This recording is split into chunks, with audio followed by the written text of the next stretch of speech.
Good afternoon and welcome to the Q&A session 10 from the playlist of Basic Mathematics for the NEET preparation. The topic is the trigonometric functions of the sum and difference of the two angles, and this session is in continuation of the session number 7, in which we have studied about some of the basic trigonometric functions for the sum and difference of two angles. So the question here is, in a triangle ABC which is right angled at B, find the value of cos A plus C. So in this question, we have been given one triangle which is right angled at B, and apart from this, nothing is given to us. The length of AB, BC or AC, nothing is given to us. So we have to find the value of cos A plus C.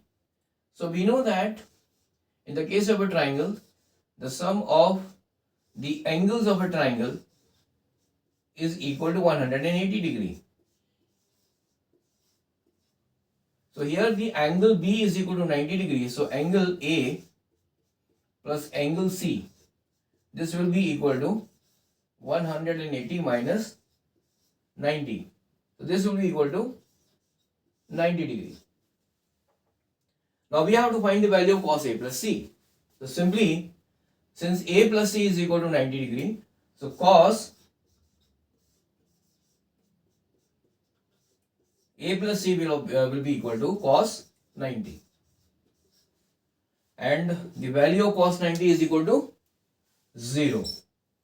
So the value of cos A plus C is equal to 0 in this case.